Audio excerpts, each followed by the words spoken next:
பணியில் ஈடுபடுவோருக்கு உணவு வழங்க கோரி அரசு ஆஸ்பத்திரி முதுகலை மருத்துவர் மாணவர்கள் போராட்டத்தில் ஈடுபட்டனர். கோவை அரசு மருத்துவக் கல்லூரி ஆஸ்பத்திரியில் MBBS படிப்பை முடித்துவிட்டு மேல் படிப்பான முதுநிலை படிக்கும் மாணவர்கள் 150 பேர் உள்ளனர். இவர்கள் பெரும்பாலும் வெளி மாநிலங்கள் மற்றும் வெளி மாவட்டங்களை சேர்ந்தவர்கள் ஆவார்கள். எனவே இவர்கள் மருத்துவக் கல்லூரியில் உள்ள விடுதியில் தங்கியிருந்து படித்து வருகின்றனர். இந்த நிலையில் தற்பொழுது கொரோனா தொற்று மீண்டும் அதிகரித்து வருகிறது. இதனால் கோவை அரசு ஆஸ்பத்திரியில் கொரோனாவால் பாதிக்கப்பட்டு தினமும் ஏராளமானவர்கள் சிகிச்சைக்காக வருகிறார்கள். அவர்களுக்கு சிகிச்சை அளிக்கும் பணியில் முதுகலை மருத்துவ மாணவர்களும் ஈடுபடுத்தப்பட்டு வருகிறார்கள். அவ்வாறு ஈடுபடுத்தப்படும் மருத்துவ மாணவர்களுக்கு போதிய உணவு வசதி, பணி முடிந்ததும் தனிமைப்படுத்துவதற்கு அறை உள்ளிட்ட வசதிகள் செய்து கொடுக்கவில்லை என்று கூறப்படுகிறது.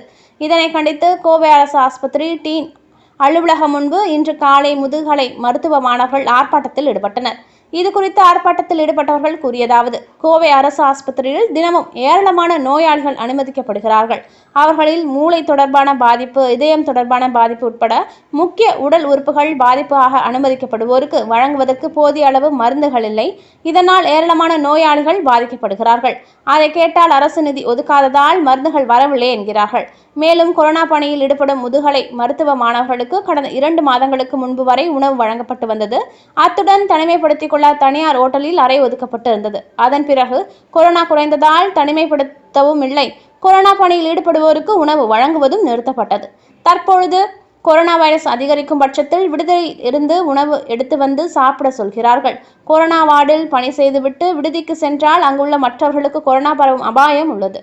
இது தவிர கொரோனா பணியில் ஈடுபட்டு தனிமைப்படுத்துவதற்கு விடுதியிலேயே அறை ஒதுக்கி இருக்கிறார்கள். மேலும் மாதந்தோறும் தொகுப்பு ஊதியமாக முதுநிலை 1ஆம் ஆண்டு மாணவர்களுக்கு ரூபாய் 37,500, 2ஆம் ஆண்டு மாணவர்களுக்கு ரூபாய் 39,500 என வழங்கப்பட்டு வந்தது. ஆனால் இந்த ஊதியம் கடந்த 2 மாதங்களாக வழங்கப்படவில்லை. இவ்வாறு அவர்கள் கூறினர். ஏற்கனவே கடந்த ஆண்டு கொரோனா தொற்று அதிகரித்த பொழுது பயிற்சி டாக்டர்களுக்கு உணவு வழங்கப்படவில்லை என்ற குற்றச்சாட்டு எழுந்ததும் அதனால் அப்பொழுதிருந்த டீன் அசோகன் மாற்றப்பட்டதும் குறிப்பிடத்தக்கது.